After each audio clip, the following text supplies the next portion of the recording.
Hello good morning बच्चों। हम लोग इससे पहले डिस्कस कर रहे थे टेंस, और टेंस में हम लोगों ने complete present tense and past tense पूरा डिस्कस कर लिया था। और आज हम लोग डिस्कस करेंगे फ्यूचर टेंस। ठीक है, फ्यूचर टेंस यानी भविष्य काल। ठीक है, तो आइए हम इसे डिटेल में देख लेते हैं। तो ये जो फ्यूचर टेंस होता है, फ्यूचर टेंस इसके मतलब होता है भविष्य काल। इसके मतलब होता है भविष्य काल। ठीक है, यानी कि प्रेजेंट टेंस क्या होता है? प्रेजेंट टेंस जो वर्तमान में चल रहा था, ठीक है, या चल रहा है। पास्ट टेंस मतलब जो बीत चुका है, और जो फ्यूचर यानी जो आने वाला है। ठीक है, तो इसके अंतर्गत हम लोगों को पढ़ना है simple future. Simple future, simple future को हम लोग कह सकते हैं फ्यूचर इंडेफिनिट टेंस। ठीक है, सिंपल फ्यूचर को फ्यूचर इंडेफिनिट टेंस कह सकते हैं। सेकेंड में हम लोग पढ़ना है फ्यूचर कॉन्टिन्यूअस, एंड थर्ड में पढ़ना है परफेक्ट, एंड फोर्थ में पढ़ना है परफेक्ट कॉन्टिन्यूअस। ठीक है, और इन सबको हम लोग को 3 पार्ट में देखना है, यानी कि affirmative sentence, negative sentence and interrogative sentence. ठीक है, तो हम लोग स्टार्ट करते हैं फ्यूचर टेंस का सिंपल फ्यूचर टेंस। ठीक, तो सिंपल फ्यूचर टेंस क्या होता है ये हम लोग देख लेते हैं। देखिए, सिंपल फ्यूचर, सिंपल फ्यूचर को मैंने बताया आपको कि आप इसे फ्यूचर इंडेफिनिट भी कह सकते हैं। फ्यूचर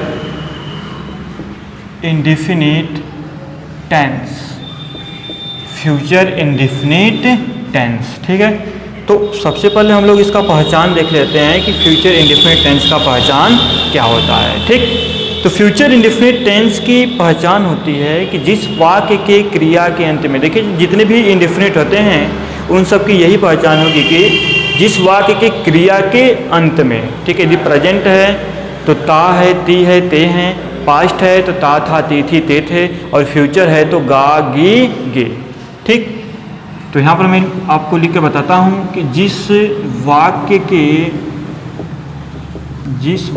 के क्रिया के अंत में,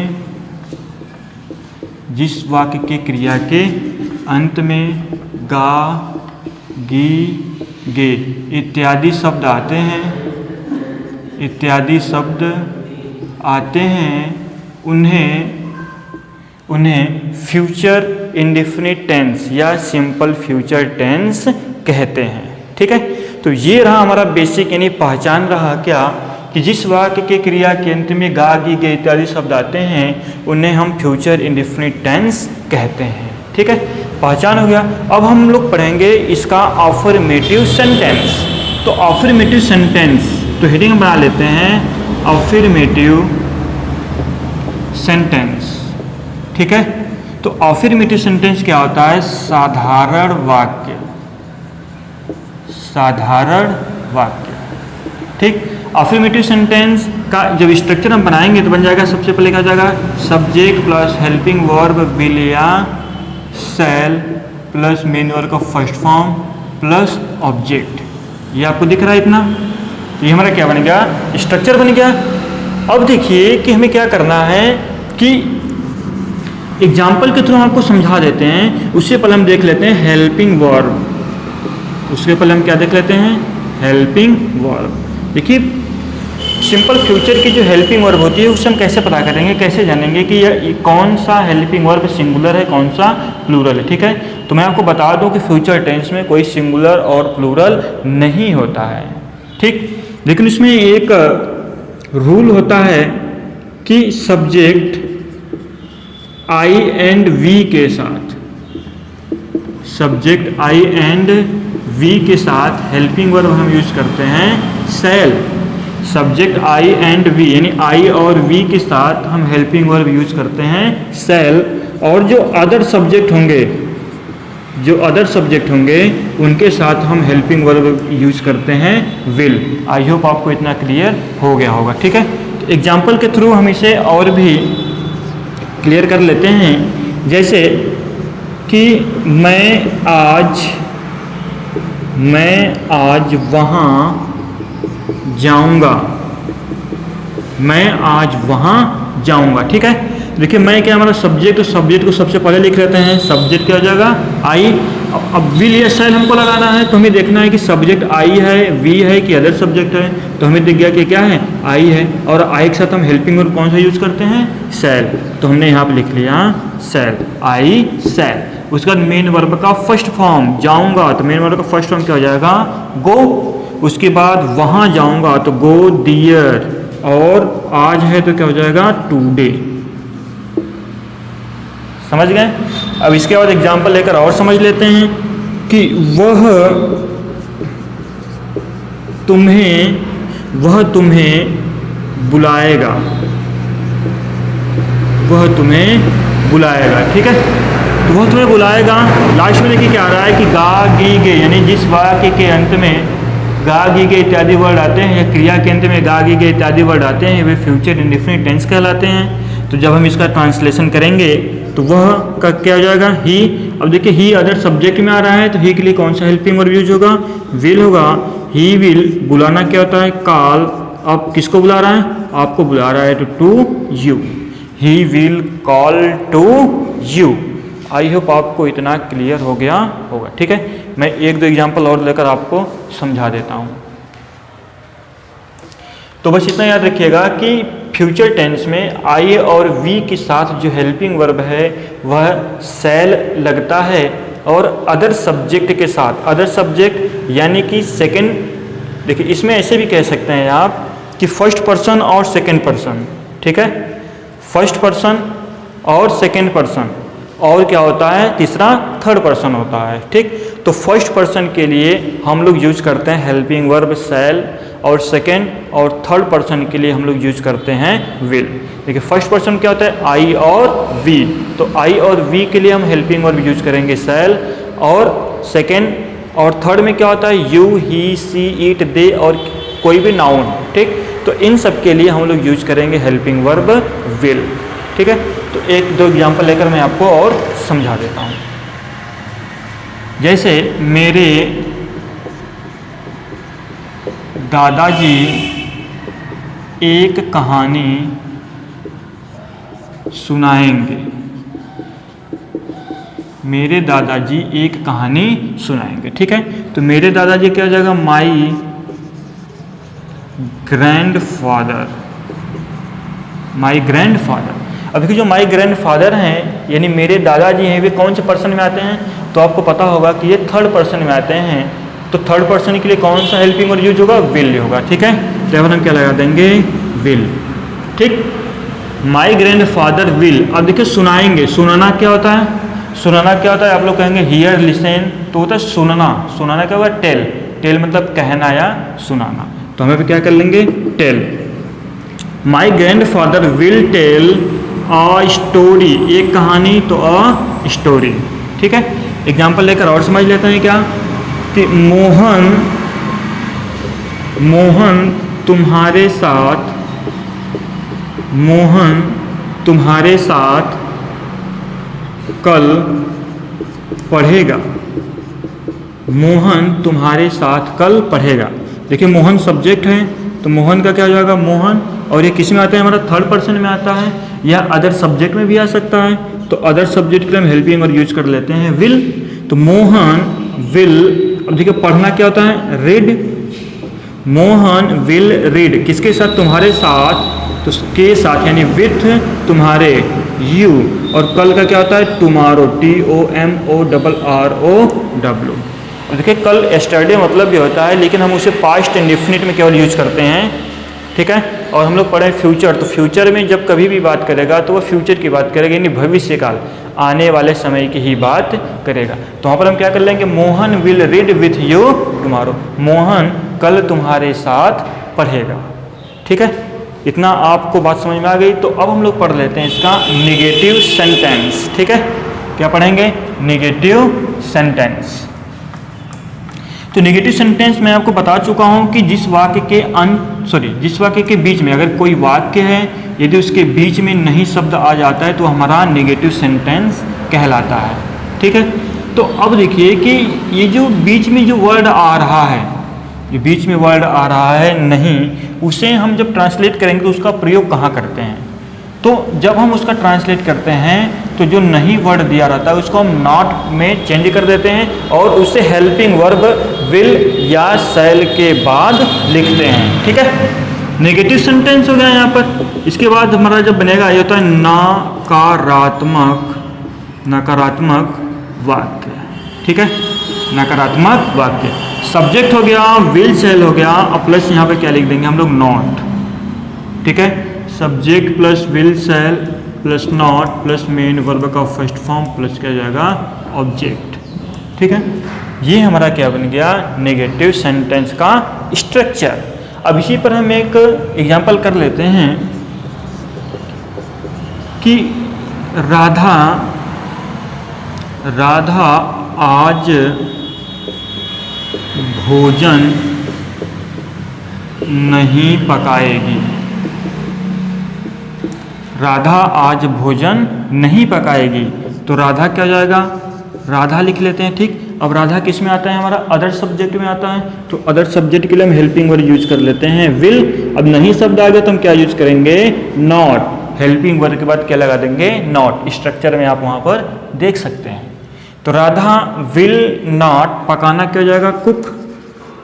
Radha will not cook the food. अब देखिए किस दिन की बात कर रहा है? तो आज की बात कर रहा है, तो आज का जो स्पेलिंग होता है हो जाएगा टुडे। क्लियर? अब देखिए नेक्स्ट में हम बता देते हैं आपको कि हम लोग विद्यालय नहीं जाएंगे। हम लोग विद्यालय नहीं जाएंगे, तो हम लोग का क्या हो जाएगा? वी। अब वी के साथ हम कौन सा हेल्पिंग वर्ब यूज करते हैं? मैंने कई बार बता दिया कि यदि आई और वी यानी कि फर्स्ट पर्सन रहेगा तो हम हेल्पिंग वर्ब शैल यूज करेंगे। अदर सब्जेक्ट रहेगा या सेकेंड या थर्ड पर्सन रहेगा तो हम हेल्पिंग वर्ब विल प्रयोग करेंगे। तो यहाँ पर वी है तो वी के लिए हम यहाँ पर हेल्पिंग वर्ब यूज कर दिए शैल। तो वी शैल। अब मेन वर्ब का फर्स्ट फॉर्म लिखना है तो जाना क्या होता है? गो लिख दिया। लेकिन इससे पहले हमें देखना है कि क्या है? नहीं, यानी कि वाक्य के बीच में नहीं शब्द आ गया है। तो जब नहीं शब्द आ जाता है तो हम हेल्पिंग वर्ब के बाद क्या लगा देते हैं? Not.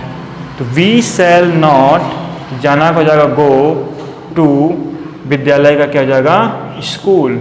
We shall not go to school. समझ में आ रहा है?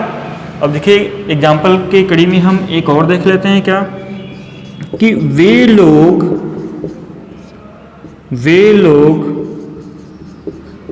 तुम्हारा इंतजार नहीं करेंगे। वे लोग तुम्हारा इंतजार नहीं करेंगे, तो वे लोग का क्या हो जाएगा? दे। अब दे के लिए कौन सा हेल्पिंग वर्ब यूज होता है? विल। अब नहीं शब्द है तो विल के बाद क्या पुट कर देंगे? नॉट। They will not. अब इंतजार करना क्या होता है? वेट। अब देखो तुम्हारा इंतजार, तो यहाँ पर टू यू नहीं करेंगे, तुम्हारे लिए वेट कर रहे थे ना, तुम्हारे लिए वेट कर रहे थे या उसका इंतजार कर, तो अभी उसके लिए वेट कर रहे हैं, तो फॉर यू। तो अगर हम क्या कर देंगे? फॉर, और तुम्हारा क्या हो जाएगा? You. They will not wait for you. समझ गए? एक एग्जाम्पल और करके हम दिखा देते हैं कि सीता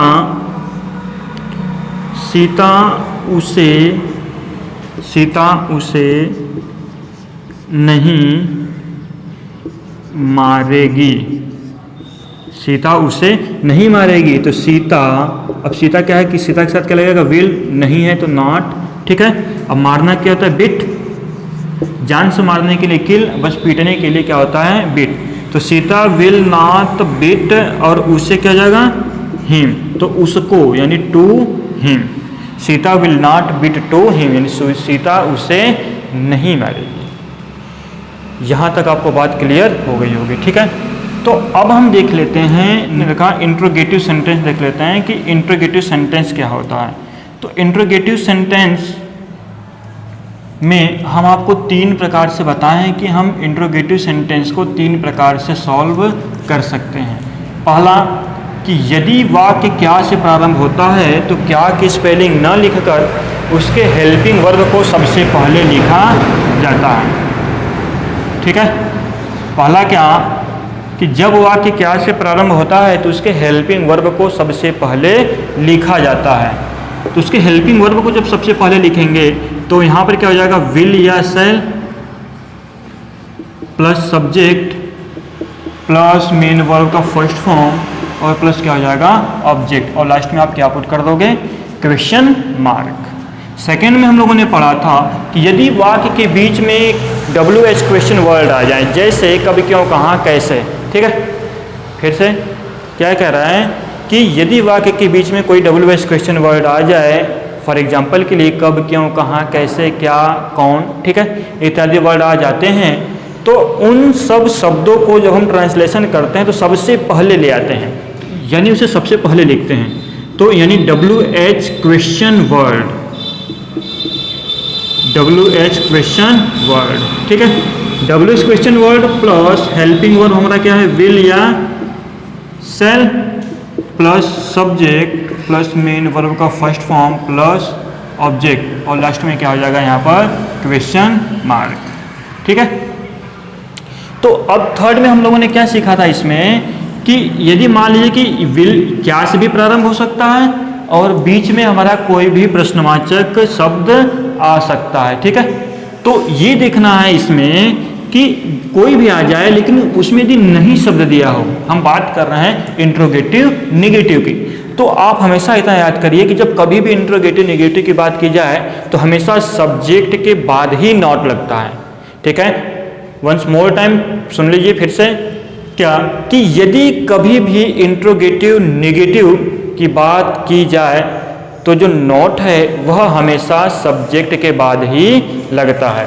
ठीक है, तो यहाँ पर उसे हम सब्जेक्ट के बाद लिखेंगे क्या, ठीक है। तो इंट्रोगेटिव नेगेटिव में क्या होता है कि इंट्रोगेटिव नेगेटिव में जब कभी भी नहीं शब्द आ जाता है तो जब उसे ट्रांसलेट करते हैं तो हमेशा सब्जेक्ट के बाद ही नॉट लगाया जाता है। ठीक, तो हम कोई भी इसमें से एक एग्जाम्पल लिख लेते हैं, जैसे कि विल या शैल को लिख लिया प्लस सब्जेक्ट लिख लिया।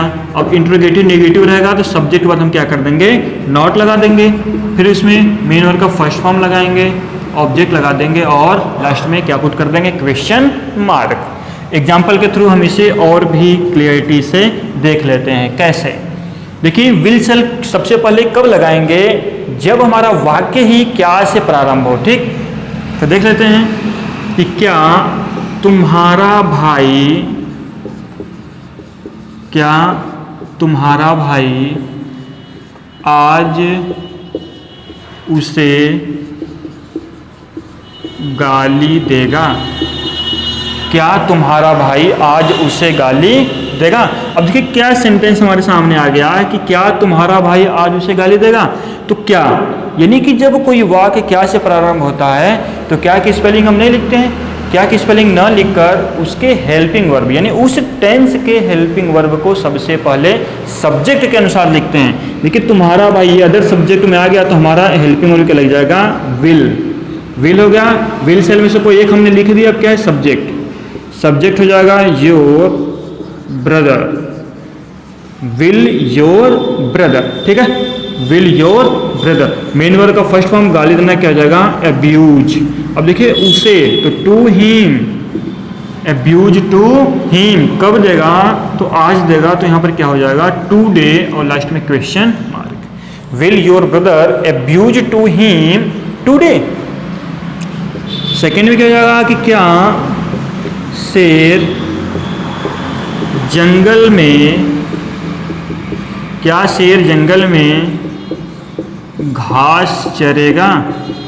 ठीक है, क्वेश्चन बन जाता है कि क्या शेर जंगल में घास चरेगा। ठीक है, तो शेर हमारा क्या है, ये ओमनी वरस में आता है।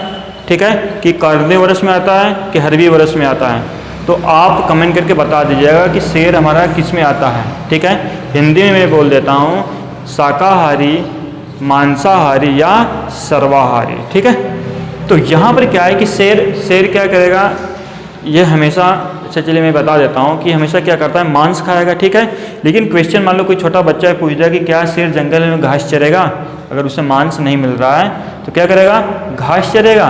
तो अभी जब ऐसा सेंटेंस बन जाता है कि जो सेंटेंस है वह क्या से प्रारंभ होता है, तो हम क्या की स्पेलिंग नहीं लिखते हैं, उसके हेल्पिंग वर्ब को सबसे पहले लिखते हैं।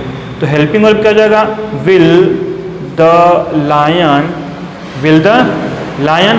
अब देखिए चरना, चरना क्या हो जाएगा, graze, will the lion graze the grass, क्या चलेगा, घास। तो घास की स्पेलिंग क्या हो जाएगी, ग्रास। कहाँ चलेगा, इन द जंगल। ठीक, देखिए जंगल को जंगल लिख सकते हैं या आप फॉरेस्ट भी लिख सकते हैं। ठीक है, एग्जाम्पल के थ्रू एक और मैं आपको समझा देता हूँ। क्या मैं तुम्हें अपने घर बुलाऊंगा, क्या मैं तुम्हें अपने घर बुलाऊंगा।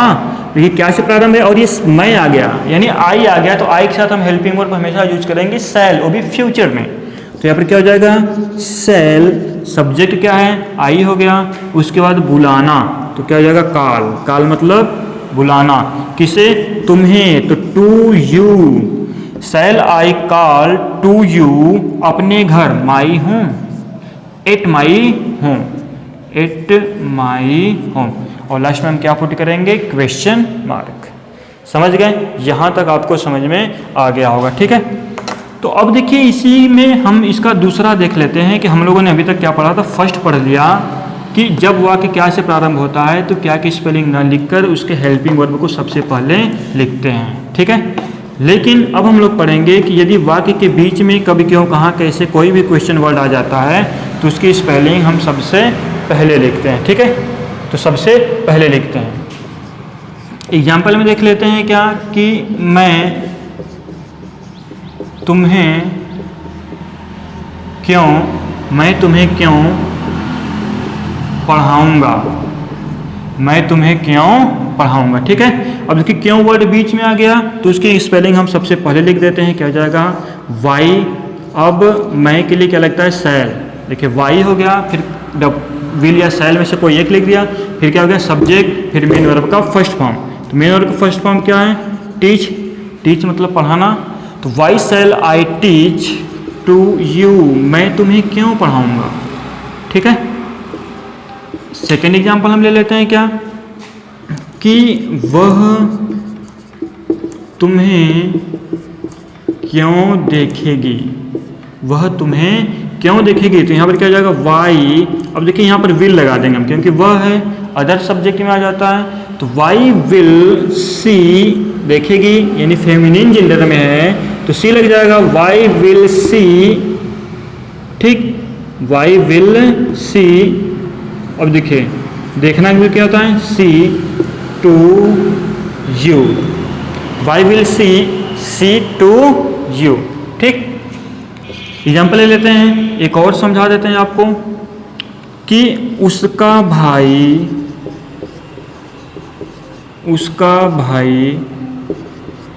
तुम्हें गाली क्यों देगा, उसका भाई तुम्हें गाली क्यों देगा। ठीक, क्यों फिर बीच में आ गया तो हम क्या करेंगे, वाई लिखेंगे। ठीक है, वाई विल, अब उसका भाई का क्या हो जाएगा, हिज ब्रदर। अब देखिए हिज ब्रदर और हर ब्रदर हम कुछ भी लिख सकते हैं। Why will his brother abuse to you, abuse to you. Last में क्या करेंगे, क्वेश्चन मार्क करेंगे। ठीक, फिर इसी तरह सेंटेंस बन जाएगा कि तुम अपना कपड़ा क्यों नहीं धोगे, तुम अपना कपड़ा क्यों नहीं धोगे। ठीक है, अब देखिए इसमें क्या आ गया, प्रश्नवाचक शब्द भी है और नहीं शब्द है, यानी कि यह इंट्रोगेटिव नेगेटिव है। तो जब कोई सेंटेंस इंट्रोगेटिव नेगेटिव होता है तो हम इस फार्मूले का प्रयोग करेंगे। ठीक है, ये दिख रहा है आपको, यानी सबसे पहले हेल्पिंग वर्ब रहेगा, यदि क्या से प्रारंभ है तो क्या से प्रारंभ नहीं, अगर बीच में कोई आ जाता है तो सबसे पहले क्या रहेगा, WH क्वेश्चन वर्ड। तो क्यों है, तो यहाँ पे क्या हो जाएगा, वाई। उसके बाद हेल्पिंग वर्ब कोई भी लिख लेंगे हम। ठीक, तो कोई भी क्यों लिखेंगे, जब हम उसके सब्जेक्ट के अकॉर्डिंग लिखेंगे, सब्जेक्ट हमारा तुम है, सेकेंड पर्सन है, तो तुम के लिए क्या लगेगा विल, वाई विल। अब सब्जेक्ट लिखते हैं यू। अब मैं बार बार बताया आपको कि यदि इंट्रोगेटिव निगेटिव की बात करता है तो हमेशा सब्जेक्ट के बाद ही नॉट का प्रयोग करते हैं। तो why will you not, why will you not, धोना को होता है wash, why will you not wash. तो अपना, तुम के लिए अपना की स्पेलिंग होता है योर क्लोथ्स, और लास्ट में क्वेश्चन मार्क। आई होप आपको इतना समझ में आया होगा। ठीक है, तो ये रहा हमारा सिंपल फ्यूचर यानी फ्यूचर इंडेफिनिट टेंस। तो फ्यूचर इंडेफिनिट टेंस के बाद हम लोग पढ़ेंगे फ्यूचर कॉन्टिन्यूअस टेंस। ठीक है, तो अब देखिए चीज़ें बहुत सरल हो गई होंगी। हम लोगों ने पूरा प्रेजेंट पढ़ लिया है, पूरा पास्ट पढ़ लिया है, फ्यूचर भी पढ़ रहे हैं। तो अब आपको ट्रांसलेशन में अत्यधिक दिक्कत नहीं होनी चाहिए। ठीक है, फिर भी यदि आपको कोई दिक्कत होता है तो आप हमें कमेंट कर सकते हैं या आप हमें व्हाट्सएप भी कर सकते हैं और अपने क्वेश्चन को पूछ सकते हैं। मैंने आपको बता रखा है कि यदि आपको कोई क्वेश्चन पूछना है तो आप उसको एक कॉपी पर नोट कर लीजिए, उसका पिक खींचिए और फिर मुझे व्हाट्सएप कर दीजिए। ठीक है, फिर जब मैं इसका प्रैक्टिस सेशन चलाऊंगा तो मैं उस क्वेश्चन को आपके सामने भी डिस्कस करूंगा। ठीक है, थैंक यू।